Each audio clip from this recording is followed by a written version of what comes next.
Avertissement. Ce balado a été enregistré, évidemment, avant que Jake Evans ne signe avec le Canadien.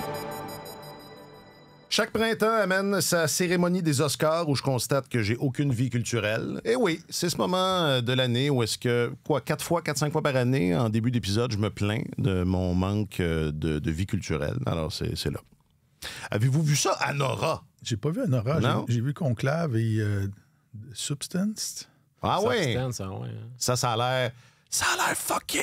Et moi, je pensais que c'était un petit film comique. Je pensais que c'était un petit film... La bande-annonce était peurante. La dame a 50 ans, prend une substance qui la rend plus jeune. Tu sais, le genre d'intrigue, chérie, j'ai réduit les enfants. C'est pas ça? Non, c'est vraiment pas ça. Adam Sandler arrive pas au milieu là, pour faire une chanson. Short. Là. Non, c'est ça. Non, il y avait... Dans ça a l'air Il y avait plusieurs couches. Ouais. C'était vraiment, vraiment impressionnant. Puis, toi, Marc-Antoine, en as-tu vu quelques-uns? J'ai même pas vu Dune 2, pour lequel je prenais. Là, quand il était en nomination, j'étais comme... Ouais. Ben, c'est parce qu'il est en anglais. Hein?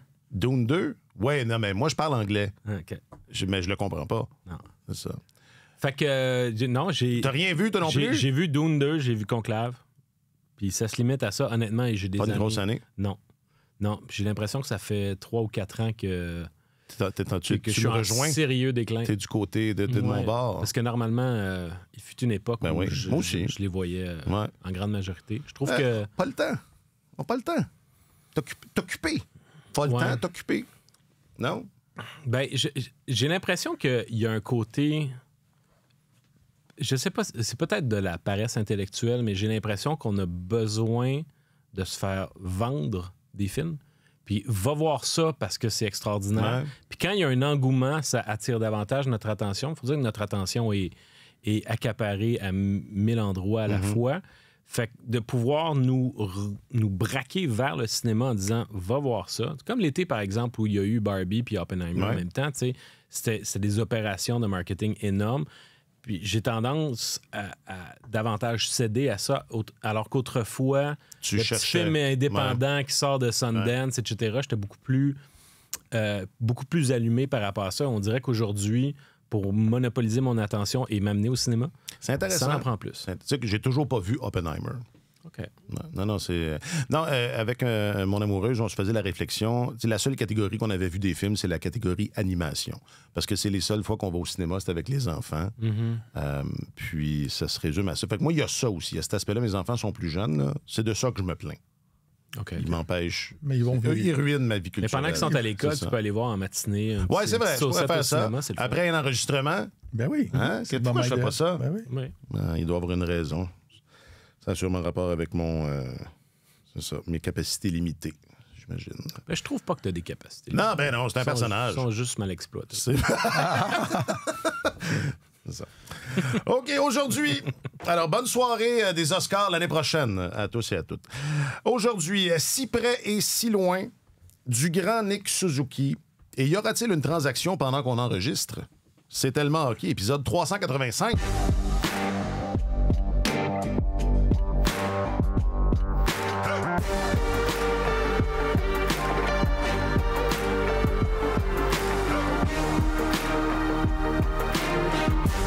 Votre chroniqueur principal au service des sports, oui, M. Martin Leclerc. Salut, Martin. Bonjour, messieurs. Puis Conclave, c'est bon, ça? Oui, c'est très, très bon. Ah ouais, c'est bon? C'est très, très bon. Okay. Les deux sont très, très bons. Marc-Antoine Godin est votre journaliste affecté aux affaires du hockey. Salut, Marc-Antoine. Bonjour, messieurs. Je m'appelle Alexandre Coupal. À tous les soirs, c'est un gars qui joue tellement des grosses minutes pour nous. Ils sont à grâce. C'est 24-25 minutes à tous les soirs. Puis c'est d'arriver en prolongation. Il patine tellement bien. Puis c'est bon qu'il n'a pas eu peur de lancer puis trouver le fond du filet. Samuel Montembeault, après la victoire à l'arraché. D'ailleurs, on aurait pu écouter Mike Matheson commenter la soirée de travail de Samuel Montembeault, tant elle a été importante. Mais là, c'est le contraire. Montembeault sur le but, enfin la performance de Matheson en général et ce but gagnant en prolongation. 5 victoires consécutives. Incroyable. Wow. Et ça paraît. Sans bien jouer. Imagine. Ben, écoute, les deux premiers matchs de cette séquence-là, rappelons-nous, les sénateurs d'Ottawa n'avaient pas à faire une bonne opposition. C'est vraiment le match qui est convaincant parmi ces 5-là, c'est celui contre les Hurricanes de la Caroline. Là, tu dis, ce match-là, pour replacer l'équipe vraiment sur lui donner une certaine aire d'aller, lui donner confiance en ses moyens, capable de battre une bonne équipe à son propre jeu, ça a été un match convaincant. Mais après ça a été à l'arraché contre les Sharks de San Jose. En fin de semaine... La pire équipe de l'histoire. Non, mais... en fait, des années 2000. Moi, non, mais moi, il ne faut pas rater une occasion, mais vas-y, Marc-Antoine. En fin de semaine, contre les Sabres, ils ont gagné, mais c'était pas non plus... c'était pas la pétarade, là. Non. Et puis, hier, encore une fois, à l'arraché, je trouve que c'est une... J'enlèverai rien aux Canadiens. Au fait, ils ont fait ce qu'ils avaient à faire pour pouvoir gagner ces matchs-là, pouvoir rester dans la course. Mais c'est vraiment, comme j'écrivais dans mon texte, c'est vraiment un moment de l'année où on dirait que les joueurs, puis aussi les entraîneurs, sont obligés un peu de se pincer le nez en regardant le processus qui est appliqué en ce moment, en se disant, au moins, on va se rabattre sur les résultats, parce que les résultats sont au rendez-vous, mais la façon de s'y prendre est pas hyper rassurante. Moi, j'ai une théorie comme quoi le Canadien est jamais aussi bon que quand son adversaire est pas bon. C'est un peu ça qu'on a vu cette semaine. Qu'est-ce que ça nous dit sur... On a failli... J'ai cherché ma manette là, pour parce qu'on avait accroché pause. T'as eu un moment Joe Biden. Je suis là. Ou Mitch McConnell. Je sais pas. Allez, deux. OK, on va recommencer après. Vas-tu pouvoir raccommoder ça avec la... Laisse-le, c'est drôle. Ah, okay. Ouais. J'espère que j'ai pris une gorgée d'eau.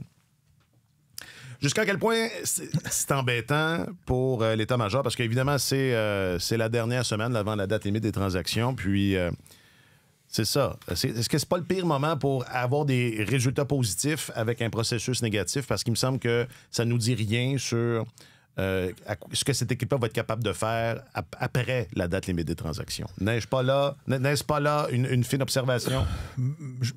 Qu'est-ce que tu veux dire, processus négatif?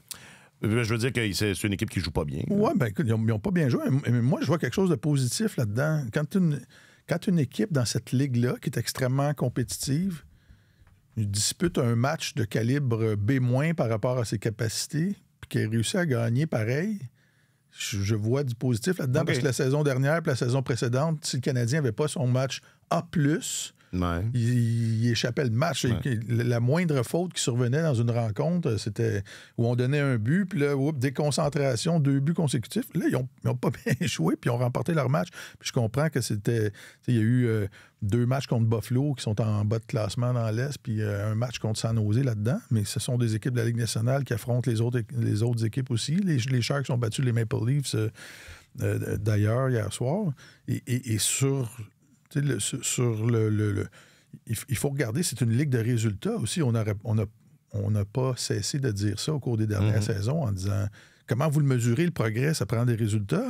Mais le début de saison de cette équipe-là était absolument horrible, affreux. Le camp d'entraînement était horrible, affreux. Mais depuis la mi-novembre, c'est quand même la 11e meilleure fiche de la Ligue nationale, là, avec la 2e équipe la plus jeune. Fait que c'est sûr que c'est pas parfait tout le temps. Mais moi, je trouve qu'il y a quelque chose de beau là-dedans, les voir jouer tout croche puis réussir à gagner pareil. On préfère ça que l'inverse. Hein? On préfère ça que l'inverse. Ça veut dire qu'il y a de la place. Ils ont mieux joué que ça déjà. Puis la perte de Goulet en défense fait mal. Puis on voit que l'attaque tire la langue. Là. Ben oui. Le premier trio fonctionne à plein régime. Puis ça sauve les apparences beaucoup. Mais je vois quelque chose de positif là-dedans. Même si on n'est pas très bon par rapport à ce qu'on est capable de faire, maintenant, on est capable de gagner des matchs. Mais pour répondre à ta question, par rapport à la position dans laquelle ça place l'état-major, je pense que il y a une partie de l'évaluation qui avait été faite avant même la pause. Puis au moment où le Canadien a joué sa première série de matchs significatifs, au moment, parce que rappelons-nous que le 21 janvier dernier, le Canadien avait une place en séries éliminatoires. Ouais. À partir de ce moment-là, il n'a gagné que 2 de ses 10 matchs avant la pause. Puis ça, c'était le moment où on a atteint un objectif. Maintenant, c'est à nous de défendre notre territoire. Puis on n'a pas été capable de le faire. Je pense qu'il y a une partie de l'évaluation sur l'équipe qui a été faite à ce moment-là. Maintenant, la séquence victorieuse actuelle, à tout le moins, ce que ça peut permettre à Kent Hughes de faire, c'est quand il parle aux autres directeurs généraux puis qu'il essaie de magasiner ses joueurs, puis qu'il lui dit, ben voici mon prix pour Jake Evans. S'il n'obtient pas le prix désiré, il va être beaucoup plus à l'aise de pouvoir dire, on va finir la saison avec Jake Evans, parce que mon équipe a un certain momentum. Ils viennent de gagner 5 matchs de suite. Puis, laisser l'équipe intacte, en soi, ce serait lui donner de l'aide parce qu'on ne lui couperait pas les ailes. Alors, je trouve que c'est quand même une position intéressante. Puis, il ne faut pas... Tu sais, des fois, on a tendance à confondre être vendeur à la date limite des transactions et voir sa saison terminée. C'est pas parce que tu décides d'échanger un joueur à la date limite des transactions que tu fais nécessairement une croix sur la saison. Surtout pas quand c'est aussi serré au classement que ce l'est en ce moment. Je pense que il y a des équipes, évidemment, règle générale, l'un va avec l'autre, mais c'est pas systématique. Puis des équipes qui ont décidé de vendre à la date limite des transactions, c'est déjà arrivé que finalement, fassent les séries quand même. C'est ça, elles maintenaient leur niveau à tout le moins. Là. Mais c'est difficile à imaginer dans le cas du Canadien. C'est pas une équipe qui a énormément de profondeur. Qui a beaucoup de ressources. Là. Non, effectivement. Sauf que c'est...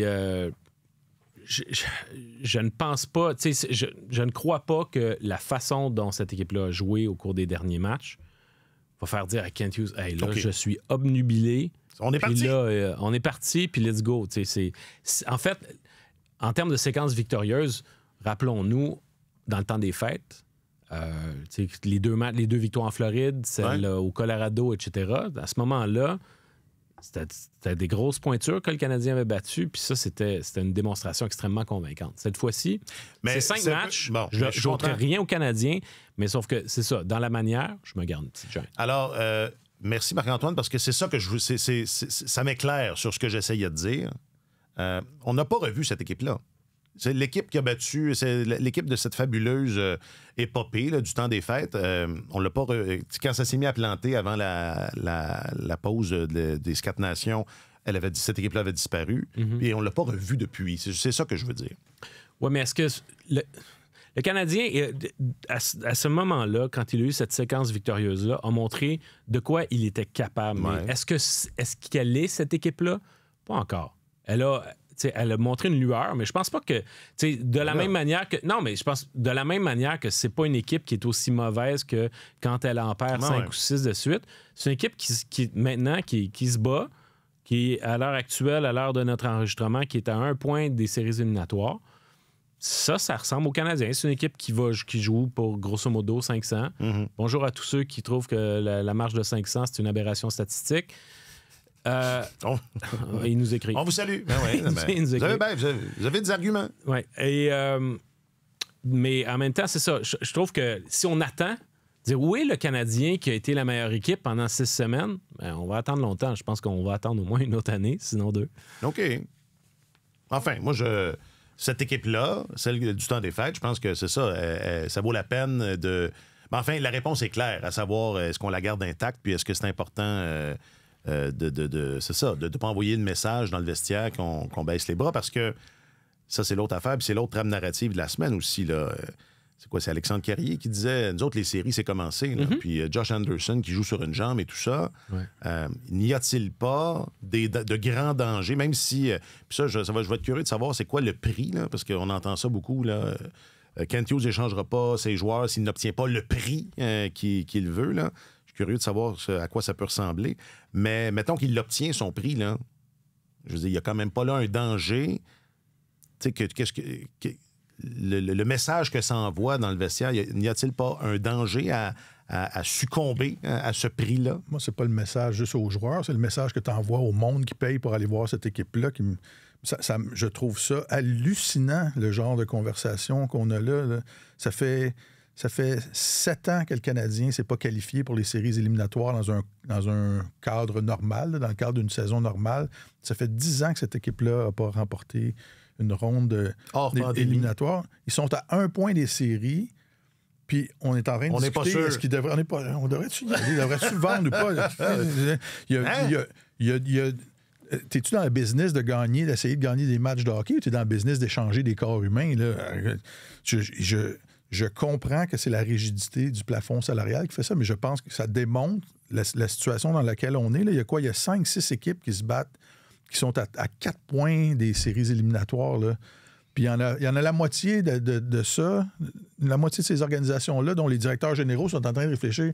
Ouais, là, mais les Rangers sont déjà en train de vendre des joueurs. Les Bruins sont engagés dans cette voie-là. Le Canadien réfléchit à ça. Les Islanders vont peut-être passer à l'acte, mais c'est ridicule. Ce genre de situation-là, là, d'avoir 5-6 équipes qui sont à 2 points, à 4 points de distance, ça devrait créer une effervescence partout à travers la Ligue. Les partisans de plusieurs villes devraient être... Toutes ces équipes-là devraient être acheteuses. Hein? Toutes ces équipes-là devraient être acheteuses. Pas nécessairement acheteuses, mais pas vendeuses. Pas scier les jambes de leur vestiaire. Mais là, t'en as la moitié qui vendent, puis finalement, ça va se terminer avec une lutte à 3 équipes. Là. Et moi, je vois un bienfait sportif à ça, d'avoir la deuxième équipe la plus jeune, puis de dire, sacrez-vous à l'eau, là, on vous lance à l'océan, pas de bouée, puis nager, puis on va voir jusqu'où vous allez nager, puis vous allez, la saison prochaine ou lors des prochaines saisons, quand on va retourner dans ce genre de situation-là, il faut que tu fasses vivre ces épreuves-là à tes équipes. Si tu veux former des gagnants, il faut que tu leur fasses vivre ces épreuves-là.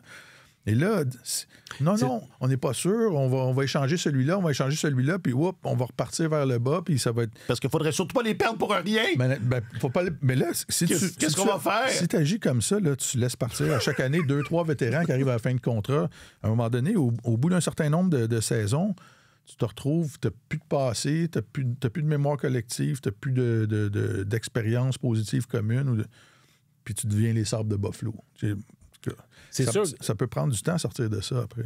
C'est sûr que c'est un peu contradictoire d'avoir une équipe qui dit on veut participer à des matchs significatifs, puis quand tu es sur le point d'y participer, ou que tu es au cœur de la chose, ben c'est ça. On va être significatif, mais finalement, pas trop. Fait que c'est vrai, t'es bon. T'es bon, Martin Leclerc? Je t'écoute. Oh, il est bon. Il est solide. Ouais. Ton texte, c'était bon. Ta chute était écœurante. C'était ça, genre, dans la business. C'est là qu'on va voir s'ils sont dans la business d'échanger des actifs ou de gagner des matchs. Puis c'est ce qu'on répète depuis 2-3 ans. Puis moi, enfin, dans mon cas, tu prêches aux convertis. Et j'ai sorti une statistique. Premièrement, les remontées improbables en fin de saison, les parcours. Si tu veux te donner une chance de les voir survenir, il faut que tu laisses une chance à ton équipe aussi. Là. Puis je regardais les statistiques de 2010, le printemps à Lac. Oui. En 2010, le Canadien, après 61 matchs, donc exactement au même point de la saison, avait une victoire de moins que présentement. Oh! Avait 29 victoires, avait 1 point de moins au classement et était légèrement exclu des séries éliminatoires aussi par rapport aux autres équipes. Alors, oui, vas-y. Je comprends que l'équipe était plus vieille à ce moment-là et tout ça, mais tu sais, si le directeur général a dit on vend, on n'a pas de chance de gagner la Coupe, on sacrifie. Ça peut-être pour les partisans de 25 ans et moins, c'est peut-être le plus beau souvenir qu'il y a eu la finale de la Coupe Stanley durant la pandémie, là, mais ça a été un moment de communion incroyable. Là, mais je pense qu'il faut... faut laisser une chance à la chance aussi. C'est ahurissant que de devoir en faire un argument. Là. Ça devrait aller de soi. Tu es dans le business de te battre pour gagner des matchs. Alors, le titre du balado, ça va être Martin Leclerc, 2 points. Le Canadien actuel supérieur à celle du printemps à Lac. Et là, ça va cliquer, mon vieux. On va en vendre. Vous savez qu'on est payé au clic, hein? On va en vendre du pour clic. Vrai, ça, tu me l'apprends. Marc-Antoine, est-ce que parce que toi, t'es pas converti à ça. T'es pas tout à fait converti à ça. Je te le dis, là. Ah oui, c'est ça que tu penses. C'est comme moi, ça que je suis converti à la victoire, il n'y a aucun doute là-dessus. Okay. Mais sauf que je suis converti à prendre les moyens pour que l'équipe soit la meilleure possible. Puis des fois, si ça prend plus de temps, ça prend plus de temps. Mais il y a, en même temps, à chaque fois que le Canadien rate les séries éliminatoires, espérer que l'année suivante, ça devienne une très, très bonne équipe. La marche est toujours instantanément. Plus ouais. Alors, c'est sûr que là, on voit une progression par rapport à l'année dernière. On a évoqué la séquence victorieuse du temps des fêtes.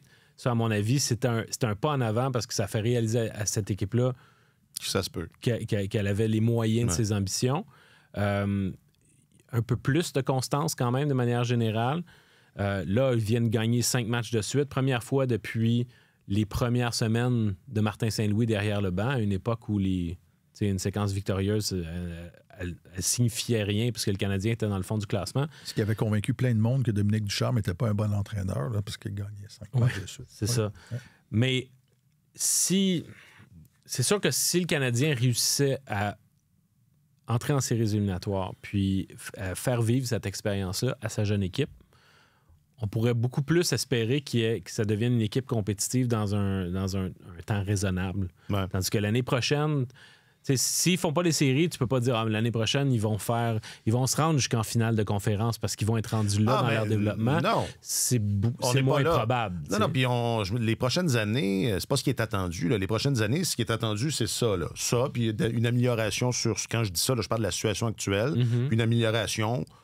L'amélioration, là, c'est pas obligé d'être un pas de géant, mais des pas en avant sur ça. Mais c'est pas linéaire, c'est ça. Fait que c'est pour ça que je dis qu'il faut saisir quand ça passe. Puis s'ils font pas les séries, puis ils sont éliminés au match 76, au match 77, puis qu'ils ont vécu jusque-là, je pense que c'est positif, l'apprentissage collectif tiré de ça. Quand Carrier dit on est déjà en série, moi je crois à ça. Je crois à ça. Je pense que ça explique un paquet de choses. Bon.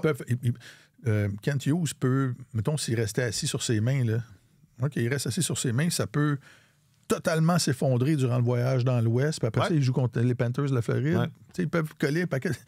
Puis tu peux te retrouver devant rien après 6 ou 7 matchs, puis là, il y a plein de gens qui diraient « Ouais, on aurait dû faire attention. » Mais... Moi, je suis pas sûr. Je pense qu'un scénario comme celui-là, ça reste l'année suivante. Tout le monde s'en souvient. Ouais. Je parle dans le vestiaire, je parle des joueurs. Là. Mais il faut regarder aussi, c'est pour ça que je parlais tantôt de l'affiche depuis la mi-novembre. Là. Ils sont quand même, c'est 3 mois et demi où tu te maintiens la 11e meilleure fiche de la Ligue devant les Hurricanes de la Caroline, devant Minnesota. Est-ce qu'on peut faire confiance à ce groupe de jeunes-là puis leur laisser la chance d'aller jusqu'où ils peuvent aller? L'autre chose aussi, c'est que si tu veux accélérer ton processus puis faire des améliorations notables d'année en année, ça peut passer par des acquisitions, par des joueurs que tu vas chercher par le biais de transactions, des joueurs établis qui ont peut-être une clause de non-échange puis qui vont peut-être la laisser pour venir à Montréal ou aller chercher des joueurs autonomes sans compensation. Mais pour attiser l'intérêt de joueurs de qualité pour qu'ils viennent à Montréal, il faut que tu aies du succès aussi. Ben oui. Et en ce sens-là, c'est sûr que si le Canadien participait aux séries éliminatoires, ce serait plus facile pour un joueur de regarder la situation de Montréal puis de dire « Ah, cette équipe-là va dans la bonne direction. » Alors, tandis que, c'est ça, s'il rate les séries éliminatoires, nous, on a le nez collé dessus, on voit au quotidien des signes de progrès, mais c'est sûr qu'à la grandeur de la Ligue, probablement qu'il y a du monde qui vont regarder ça à vol d'oiseau puis on se dit « Le Canadien a encore raté les séries. » Voilà. Et c'est ça, c'est ce qu'on retient. Bon, c'est quoi le prix? Je pensais pas qu'on serait passionné comme ça ce matin, mais je vois. Ben là, bon sang! Regarde le classement, Martin! Non, mais c'est une période intéressante. Ben oui. C'est une période très intéressante. Mais quoi? C'est le genre de débat auquel on assiste maintenant dans le monde du hockey qui me fait halluciner qu'on soit si près comme ça d'une participation aux séries puis que les gens... C'est rendu que tout le monde parle en termes comptables de hockey, alors que ça devrait être plus féroce que ça. La comptabilité a tué le sport. Parlant de comptabilité, c'est quoi le prix? Jake Evans, Kent Hughes va l'échanger seulement s'il a son prix. Bon sang, c'est quoi ce prix-là? Je ne sais pas. Je sais que vous ne savez pas, mais... Mais je pense que c'est un deuxième choix repêchage. Pour vrai? Un choix de deuxième ordre. C'est pas un gros... Je trouve pas que c'est un prix... il va l'avoir, ce prix-là, non? Non, c'est pas un gros prix, là. C'est pas acquis. Ah ouais, à ce point-là? Ben, c'est parce que Jake Evans, il connaît une très bonne saison. C'est un joueur très utile aux Canadiens. On pourrait même argumenter qu'il est plus utile aux Canadiens que ce qu'il va rapporter en retour. Mais, oui, je pense que oui. Sauf qu'en même temps, il ne faut pas non plus se mettre à croire que ce gars-là, c'est un centre de deuxième trio. Là. Mais non. Bon, alors, si le Canadien est en mesure d'obtenir un choix de deuxième ronde, moi, je ne serais pas surpris qu'il se fasse échanger. Ah oui. Même malgré tout ce qu'on vient de dire. Étais-tu là?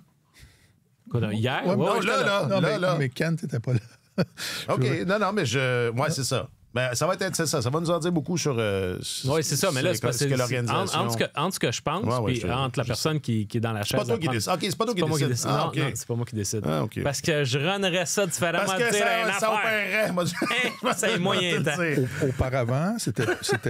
Auparavant, c'était considéré comme cher payé, donner un choix de deuxième tour pour aller chercher un joueur de location. Mais il y a des équipes au cours des dernières années qui ont donné des choix de premier tour. Ben oui. Mais puis vous allez me dire, tout dépend du choix, mais j'essaie de retrouver... Ben, généralement, les équipes qui donnent des choix de premier tour pour des joueurs de location, ce sont des équipes qui sont dans le haut du classement. Fait que c'est toujours des choix tardifs de premier tour. Mais... Tampa n'avait pas donné ça, un choix de premier tour pour Barclay Goodrow il y a quelques années? En fait, pour Blake Coleman, en tout cas. Oui. Barcley Goodrow aussi, je pense. Ben, t'aimes pas les choix de premier tour. Et, honnêtement, ils en veulent pas. Non, mais ils valorisent pas ça. Je le dis même pas avec ironie. Ils ont fait des calculs, puis eux autres, ils se disent, honnêtement, encore là, calcul, peut-être pas comptable, mais actuariel. Actuariel, oui. Et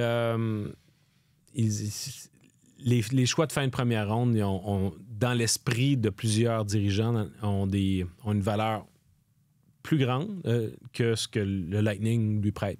C'est Non, mais c'est difficile comme syntaxe. Non, mais c'est bon. Ouais. Les mots étaient là. Vous pouvez faire la phrase chez vous à la maison. Exactement. Amusez-vous. C'est la semaine de relâche. Ils voient une inefficience du marché dans les choix de fin de premier tour. Des gens qui valorisent ça, alors que ça n'a peut-être pas une beaucoup plus grande valeur qu'un choix de deuxième tour ou un choix de troisième tour. C'était bel et bien un choix de premier tour, effectivement. Alors, il a été échangé. Les Sharks ont donné Goodrow ainsi qu'un choix de troisième tour en retour d'un choix de première ronde et d'un certain Anthony Greco. On va emballer le segment montréalais de cette semaine de la date limite des transactions. On y reviendra peut-être à la fin. J'aimerais ça vous entendre sur Seth Jones. Puis entre-temps, je vous fais le plan. Là. C'est rare que je fais ça. Là. Ouais. Puis entre-temps, on parlera de Nick Suzuki parce qu'on n'en parle peut-être pas assez. Mais juste pour emballer le Canadien en route vers la date limite des transactions, dans tes notes, Martin, il y a quelque chose qui m'a accroché sur ce que Martin Saint-Louis répond aux questions sur le sujet, à savoir que s'il s'en occupe pas, ou enfin je paraphrase, mais que il dit ignorer ce que ses patrons vont faire, ce qui sert très bien la portion relations publiques, là. C'est très, très bien. Mais d'abord, que savez-vous de l'implication de Saint-Louis dans le processus décisionnel? Et philosophiquement, que pensez-vous qui est une situation idéale pour un entraîneur dans ce genre de situation-là ou dans la situation générale là, d'assembler une équipe? Mais pensez-vous que Martin est un peu impliqué, plus impliqué qu'il ne le dit, à tout le moins? Moi, je soupçonne qu'il l'est un peu moins qu'il ne l'a déjà été. C'est-à-dire qu'il est consulté pour son opinion. On valorise son opinion, mais il y a une démarcation entre les grands projets de la direction puis la façon dont lui travaille au jour le jour. Puis c'est une clôture qui est érigée. Puis je pense que Martin lui-même trouve ça sain qu'il y en ait une. Ouais. Parce que lui, il est dans les tranchées avec ses joueurs. Il est dans une affaire de gagner au quotidien, de remporter, d'atteindre une place en séries éliminatoires. Puis toutes ces considérations-là, de la valeur d'un tel joueur, de négociation de contrat, de rumeurs d'échange, etc., qui animent beaucoup de conversations, c'est de la distraction pour lui. Alors, quand les joueurs répètent le message qu'ils vont contrôler ce qu'ils peuvent contrôler, ben, le coach pense exactement de la même manière. Il pense comme un ancien joueur. Et à ce titre-là, même s'il y a de la communication entre les deux, honnêtement, je pense qu'il y a même un petit décalage entre la priorité de l'entraîneur puis la priorité de la direction. Ouais, ben... La direction qui va toujours essayer de voir au bien-être à long terme de l'organisation, puis le coach qui est fermement dans le présent, qui prend des décisions qui sont axées sur la victoire aujourd'hui, d'envoyer, comme la séquence plutôt cette saison où on envoyait Montembeault devant le filet à répétition parce qu'il y avait une urgence de gagner à ce moment-là. quand tu envoies Suzuki qui est sur une belle lancée, 20 minutes, 21 minutes par match, comme c'était le cas auparavant, alors que cette année, on a très peu vu ça. Il y a des gestes qui sont posés pour pouvoir gagner des matchs tout de suite, et c'est normal. Mais sauf que probablement que l'état-major, certains soirs, doit regarder la façon dont les choses se déroulent et se disant, nous, dans notre vue d'ensemble, le portrait global, on ne verrait peut-être pas les choses tout à fait de cette manière-là. Mm-hmm. Martin? Tout à fait d'accord avec Marc-Antoine sur le fait que la vision de l'entraîneur est beaucoup plus à court terme. Lui veut gagner des matchs et que la direction regarde plus à long terme, mais le directeur général et l'entraîneur, c'est une paire. Là. Eux, ils sont en quelque sorte sont coéquipiers. Ouais. Ils se parlent, j'ai aucun doute quant au fait qu'ils se parlent à tous les jours. Ben, c'est souhaitable, ça. Que le directeur général consulte l'entraîneur et que l'entraîneur doit passer des messages aussi pour dire, là, lui, ce serait le fun qu'on le garde. Essaie de le garder parce qu'il est important pour moi, puis on en a besoin, puis c'est un bon coéquipier, puis il élève notre culture. Martin dit, il drive notre culture, mais tu sais, il doit passer ses messages aussi. Et je suis certain qu'il y a une idée de la direction où ça s'en va, là, qu'il y a une distance ou pas avec ça. Et c'est sûr, quand on lui pose des questions, par rapport à ses joueurs, ce serait assez compromettant s'il disait « Moi, je sais où ça s'en va. » Moi, je sais. Ou je suis en désaccord totalement mais c'est pas moi qui décide. avec ce qui s'en vient. Ouais. Puis par rapport aux journalistes aussi, là, il veut... C'est pas son... C'est au-dessus de son grade dans l'organisation de commenter ces situations-là et de dire, bon, ben moi, je sais pas ce qui va se passer, mais hier, il m'a fait sourire. Il y a une de ses réponses où je trouvais qu'il s'aventurait un peu loin en disant, il s'est fait demander, c'est quoi l'humeur de Jeff Gorton et de Kent par le temps qui court par rapport à la série de victoires? Puis il dit, ils ne sont pas avec nous autres, là, on les voit. Ouais, je suis sûr que Martin leur parle. Par exemple, lui, il doit avoir quand même une idée, mais alors, c'est ça. C'est tout à fait. Je pense qu'on. C'est la place que. Il est entre l'arabe et le corse, comme dirait Jean Perron. Et je l'avais jamais entendu ça. Il est mieux de. Il est mieux de plaider l'ignorance. Là. Il s'en tire bien. Question du public, réseaux sociaux. Question du public, réseaux sociaux. Question du public, réseaux sociaux. Question du public sur les réseaux sociaux. Là où ça fait mal, réseau social. Question du public. Question du public. Question du réseau. Question du public.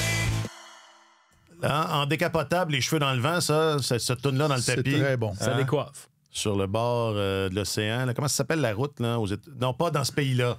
Non. Une autre route sur un autre bord de l'eau. En Italie, là, dans un col. En Italie, pas loin col, du lac Cuomo. OK. On a demandé via les réseaux... Non!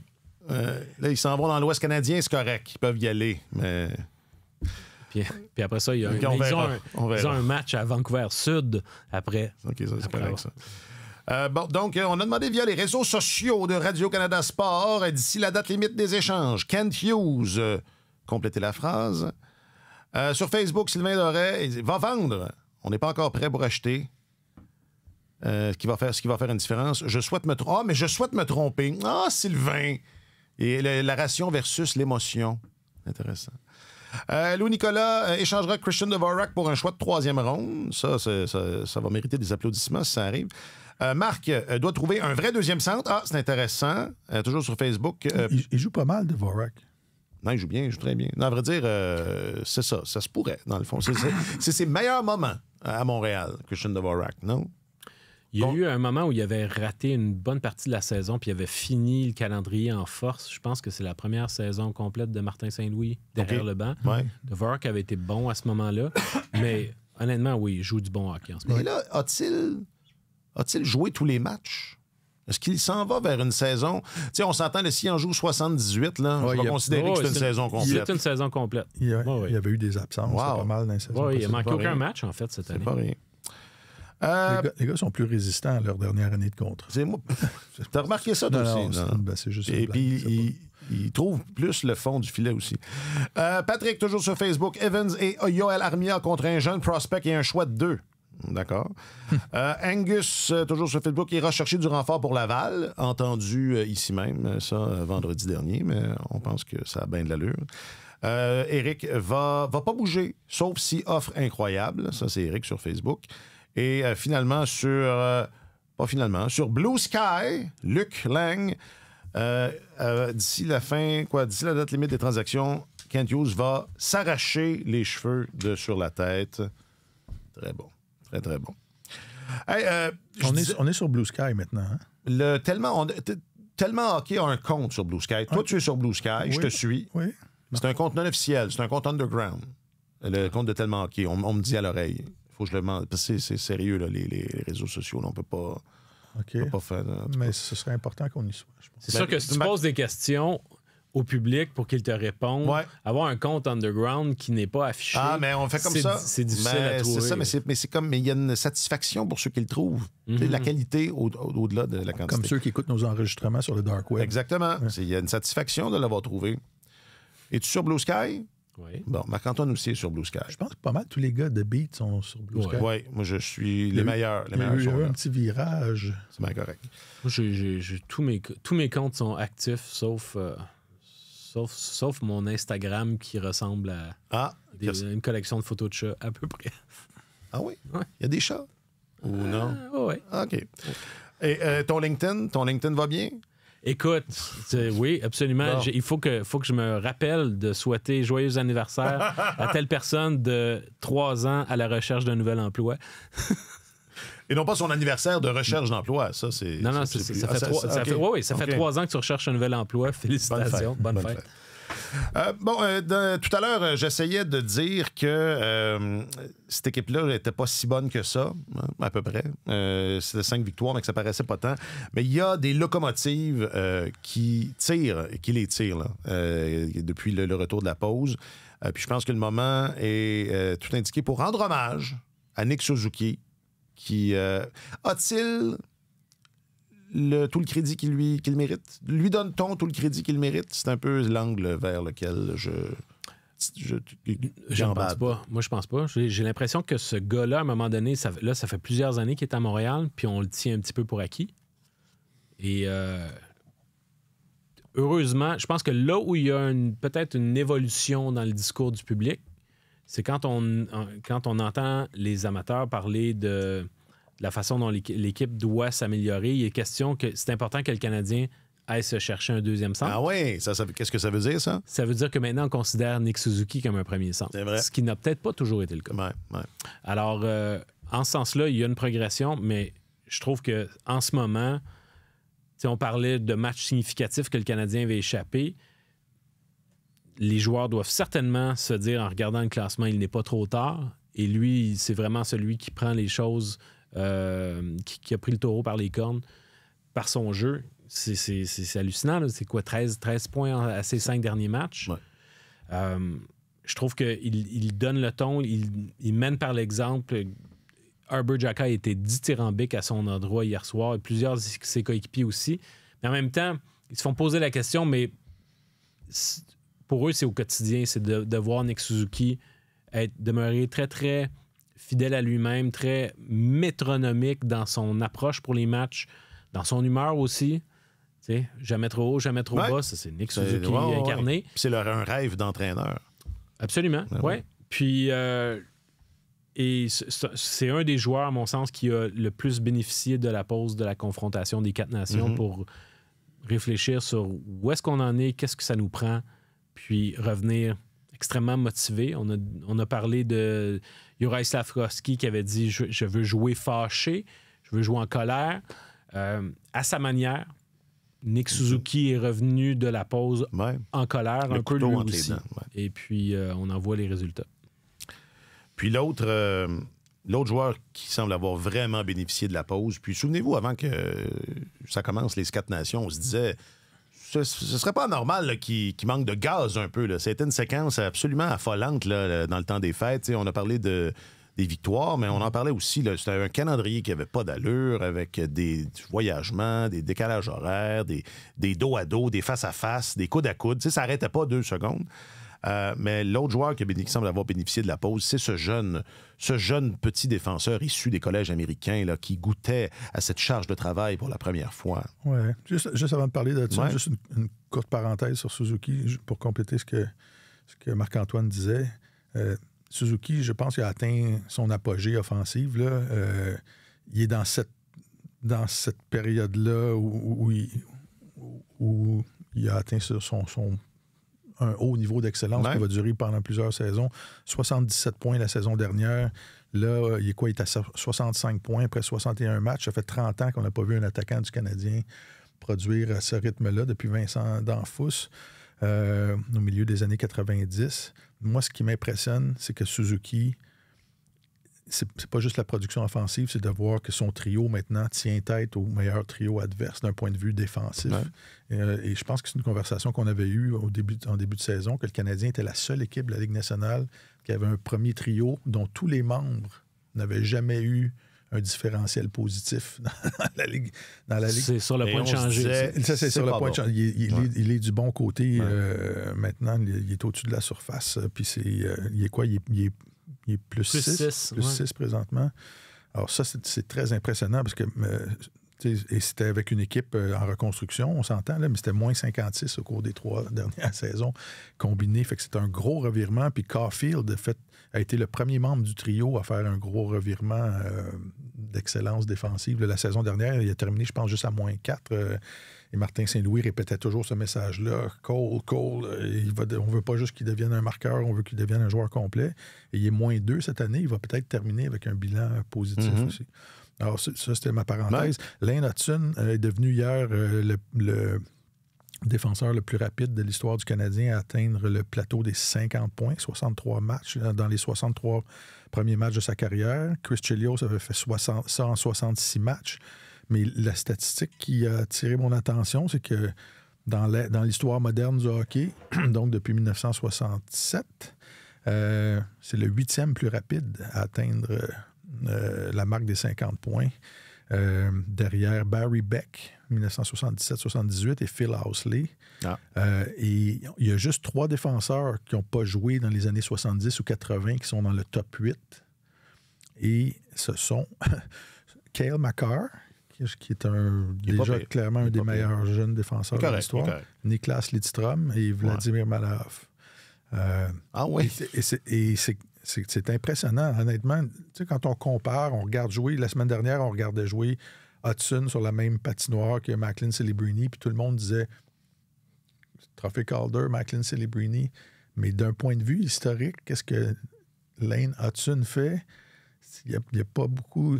Pensez à tous les grands noms défenseurs là, qui ne sont pas dans la liste que je viens de donner. Et l'importance pour son équipe. Hier, Hutson a récolté 2 mentions d'aide. Dans 24 des 30 victoires du Canadien cette saison, Lane Hutson a récolté des points. Et quand Lane Hutson n'a pas récolté de points, la fiche de l'équipe est 6 victoires, 20 défaites. Alors, donnez-y des passes. C'est une recrue qui a un impact énorme, mais sa place dans l'histoire des recrues de la Ligue nationale, là, à être dans le top 8, c'est quand même quelque chose. Oui. Puis samedi, autant Suzuki a signé la victoire de mardi contre les Sabres, mais samedi, c'était Lane Hutson. Là. C'est lui. Parce que c'est beau les chiffres, c'est beau les points, c'est beau. Mais tu dis, il a un impact. Et samedi, cet impact-là était visible à l'œil nu. Oui, c'est lui qui a pris le contrôle et qui a fait la différence. Aucun doute là-dessus. Mais la cadence avec laquelle il produit, c'est ça, il pourrait aisément, tu parles d'un top 8, là, il pourrait aisément finir avec 60 points, puis justement se placer dans la catégorie là, des Lidström. Barry Beck, je t'ai vu sourciller. Le père de Owen. Moi, je me souviens de Barry Beck quand c'était un gros défenseur qui jouait avec les Rangers. C'est ça, moi aussi. Mais il a commencé sa carrière avec les Rockies du Colorado. Je me souviens de lui avec les Rockies aussi. C'est ça. L'équipe de baseball, non. Juste avant. Non, c'est Barry Beck, ça me dit rien. C'est toujours vague. Ben voilà, donc c'était notre segment. Ah ouais, OK. C'était notre segment. Lane Hutson, il est bon. Ça faisait longtemps qu'on l'avait pas fait. On parle des résultats collectifs de l'équipe, de l'amélioration par rapport à la saison dernière et tout ça. Mais pour qu'une équipe monte ou progresse, il faut qu'il y ait un noyau qui tire la charrette, là. Suzuki fait partie de ça. Caulfield, qui a atteint la marque des 30 buts, c'est le premier à le faire aussi rapidement depuis Pacioretty. Ça fait quand même une dizaine d'années. Hudson, c'est pas mal eux autres. Ben, ils ont un gros impact.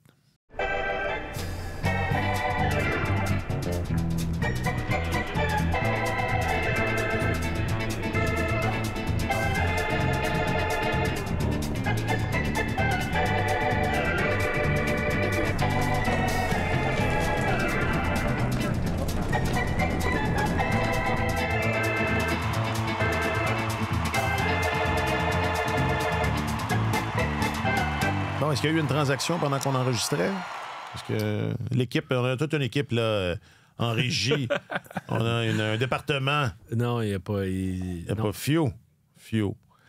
J'ai été surpris, moi, quand Seth Jones se plaignait de son sort. Je me disais, Seth, ça m'a rappelé la fameuse réplique de Roberto Luongo qui avait dit en affaire comme c'est de la faute à mon contrat. Je me disais, Seth, d'après moi, ton contrat. J'ai été surpris non seulement qu'il bouge, premièrement, étonné du retour que les Blackhawks ont eu. Le retour était très étonnant, impressionnant. Oui, hein? Et surtout que c'est parce que je comprends là, que Bobrovsky il est bon, là, mais il en reste moins devant qu'il y en a derrière. Puis, je sais pas, là, ils avaient une situation quand même idéale avec Spencer Knight là, qui allait être prêt à prendre la relève. Ça s'en vient, là. Je veux dire, la fin de... Quoi, il y a 36 ans, Bobrovsky, là, Oui, mais peut-être que l'évaluation qu'ils font, c'est que... à l'interne, peut-être qu'ils ont déchanté un peu par rapport à Spencer Knight, puis qu'ils ne croient pas qu'il va nécessairement devenir le gardien dominant qui... On imagine, enfin... S'il pense ça. C'est une hypothèse. Ouais. Il a été inscrit au programme d'aide de la Ligue nationale. Hein? Ouais. Ah, ça m'avait échappé. Mais oui, absolument. Il a manqué une demi-saison. Oui. On l'a là, OK. Oui. Ben, écoute, il y a aussi un côté... Battons le fer pendant qu'il est chaud. Les Panthers de la Floride ont actuellement une équipe qui est au... leurs meilleurs éléments sont encore au sommet de leur art. Alors, d'aller chercher un défenseur droitier de premier plan, c'est sûr que ça va les aider. Aaron Ekblad, leur défenseur droitier numéro 1, devient joueur autonome à la fin de l'année. Fait que je trouve ça intéressant de voir que si jamais Ekblad se montre trop gourmand dans ses demandes puis qu'il décide de tester le marché des joueurs autonomes, les Panthers se seront protégés en quelque sorte en allant chercher Seth Jones. Et dans l'intervalle, c'est sûr que même si c'est un défenseur qui a connu des difficultés avec les Blackhawks de Chicago, qui n'était pas dans une situation gagnante, là, il est dans une situation gagnante. Alors, il est dans une situation... En fait, dans la meilleure situation qu'il aurait pu espérer pour pouvoir relancer sa carrière. C'est vrai, hein, ouais. Je suis un peu surpris parce que je pensais pas que quelqu'un allait se jeter... allait profiter de l'opportunité ou de sa demande pour pouvoir faire son acquisition. Semble-t-il qu'il aurait aussi... il avait fait part des endroits où il préférait aller. Et puis, la Floride, il y avait un lien précédent avec le directeur général des Panthers de la Floride. Donc, je trouve que... À Columbus? Oui, c'est ça. Ouais. Exact. Alors... c'est en fait, là, je parle ici de Bill Zito, qui autrefois travaillait à Columbus à l'époque où Seth Jones y évoluait. Donc, voilà. Okay. Et je pense que ça, les Panthers, je pense, sont conscients que leurs défenseurs ont joué un rôle immense dans la conquête de la Coupe Stanley. Ils ont perdu Brandon Montour l'été dernier, qui était un gros morceau de cette équipe-là. Et ça a dû laisser un vide là, qu'ils ont jugé important de combler. Alors, mais chapeau, moi, j'étais convaincu que Seth Jones allait être énormément difficile à échanger. Ça allait être long, oui. Cela dit, à 7 millions, C'est quand même... C'est mieux que 9,5. Ben, le fait, c'est qu'il soit aussi dans une Bon équipe de meilleure qualité, ce qui l'a rendu vulnérable au cours des dernières années, c'est que c'est un défenseur où quand l'adversaire attaque, il attaque souvent du côté de Seth Jones. Et donc, il est victime de plusieurs entrées de zone, de montées adverses de son côté. Et donc, dans son territoire, c'est un petit peu plus difficile. Il y a d'autres aspects de son jeu. Il a toujours été un gars qui, une fois qu'il était en mesure de reprendre possession de la rondelle, d'orchestrer des sorties de zone très efficaces à ce niveau-là, générer de l'attaque était très, très efficace à ce niveau-là. Alors, peut-être qu'avec une défensive plus étanche, comme celle des Panthers, il va être en mesure de se faire valoir davantage. Ben, tu disais, je ne sais pas si tu l'as dit, là, mais c'est la situation. Tu sais, le gars, il est à Chicago, il est malheureux. 48 heures après, il est avec les Panthers de la Floride. C'est comme... C'est du tout au tout. Ouais. Tu es exaucé, mon cher. Et Spencer Knight a remporté son premier match. Il a fait quoi, 41 arrêts? Oui, qui se prépare parce que ça va être comme ça. Ouais. Il va y avoir beaucoup de ça. Et un choix de premier tour, fin de première ronde. Que tu viens ça? C'est ça. T'aimes pas? Julien Brisebois a dit hein? Ah, c'est pas important. On s'en sac. Vous attendez-vous? Je sais que c'est plate comme question, là, mais on va conclure là-dessus. Là. Il ne s'est pas passé grand-chose d'autre en fin de semaine. Qu'est-ce que ça vous dit? Qu'est-ce que ça... Je sais pas, un feeling? Une grosse semaine? Est-ce que c'est une grosse semaine? Une petite semaine? Bonne semaine? Ben, c'est toujours des semaines le fun. La date limite des transactions. Pas toujours. Ben, moi, Des fois, il ne se passe pas grand-chose. Non, c'est pas ça. La semaine, l'expectative est toujours intéressante. OK. Parce que, finalement, c'est quoi La montagne accouche d'une souris, non? Mais oui, c'est à peu près ça. Okay. Voilà. Ouais. La montagne C'est ça, accouche d'une souris. ouais. Merci beaucoup. Non, mais c'est ça. J'ai comme l'impression que ça va être ce genre de semaine, La souris. d'année-là. Une semaine de souris. Oui.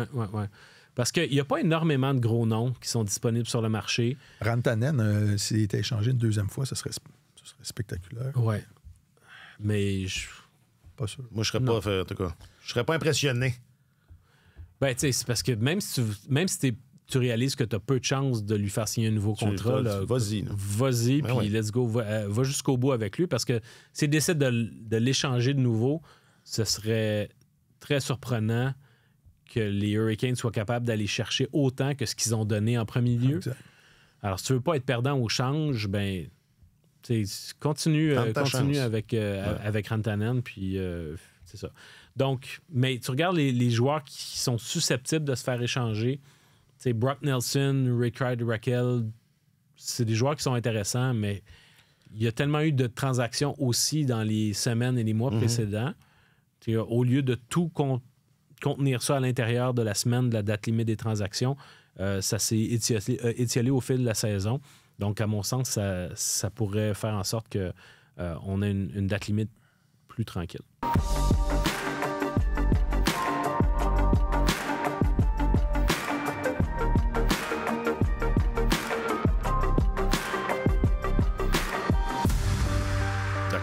On parlera, parce que vous savez, vendredi, là, débarquez pas ici vendredi matin, là. On fait l'épisode live. À quelle heure? Personne ne sait. Personne, ça. C'est comme notre Blue Sky. Tu sais, ça ajoute au plaisir. C'est underground. Voilà. Ça va être un épisode underground. C'est pas supposé, puis c'est ça, c'est underground. Non, en fin d'après-midi, évidemment, quand Kent Hughes se sera adressé à la nation, pardonnez l'anglicisme, quelque part après ça, on va s'installer dans notre studio W, là, où on va espérer entendre notre bon ami. Comment il s'appelle, le gars du lift, déjà? Son nom m'échappe. Daniel Harvey. Je peux pas croire que c'est moi qui vous le rappelle. Ben, écoute. C'est un running gag qui date d'avant mon arrivée. Voilà, un pré-Marc-Antoine. Mais je m'en rappelle parce que c'est aussi le nom du responsable vidéo des Canadiens. C'est pas un running gag, c'est une vraie personne. C'est un collègue. C'est un humain. C'est un véritable humain. Donc, et là, je dis, nous autres, on va être là. Nous autres, c'est Alex Gascon, Martin Leclerc et moi-même. Et toi, Marc-Antoine Godin, tu seras pas là. Non. Mais tu vas être là, mais pas physiquement, parce que tu vas être dans l'Ouest. Exactement. Je vais accompagner l'équipe dans son périple albertain. Alors, pour ceux qui nous regarderont en vidéo... Là, avec les tarifs douaniers, si le Canadien échange un joueur aux États-Unis, est-ce que les Américains sont obligés de payer 25 de plus? Ils retiennent 25 du salaire. Ça pourrait être intéressant. Voilà. Bon, j'avais dit qu'on parlerait pas de ça, mais ça, c'est une bonne. Ça, c'est bon. Ça, c'est une bonne blague. J'espère que oui. J'espère. J'espère que ça va leur coûter plus cher. C'est sur toutes les marchandises. C'est ça. Il n'y a pas eu d'exception pour le hockeyeur professionnel. Donc, Marc-Antoine, tu vas être sur la grosse TV pour ceux qui nous regarderont en vidéo, puis pour ceux qui seront là en audio, comme le veut la tradition. Il est tellement télégénique. C'est ça. Ça paraîtra pas tant. Donc, à surveiller en fin d'après-midi, l'épisode spécial de la date limite des transactions de Tellement Hockey sur YouTube. Et bien sûr, le lendemain matin, samedi, ce sera publié sur OH Duo. C'est ça, hein? On a fait le tour, oui. C'est autre chose? Oui. Non, bon, c'est correct. À vendredi. On a dit que Clay Natson était bon. Est-ce que ça, on l'a fait? On l'a coché. Bon. Okay. Martin Leclerc, tu es notre chroniqueur principal au service des sports. Merci. Merci beaucoup. Merci pour ces quelques minutes. Marc-Antoine Godin, bon vol. Tu pars quand? Plus tard aujourd'hui. Sois prudent. Tu es notre journaliste affecté aux affaires du hockey. C'est cela. Jacques-Alexis Bernardin est le réalisateur de Tellement Hockey. Merci beaucoup, Jacques-Alexis. Je m'appelle Alexandre Coupal. Bonne semaine. Je vous souhaite un peu plus qu'une souris. Mettons comme un cochon d'Inde. Sur tous les terrains et sur tous vos appareils, Radio-Canada Sport.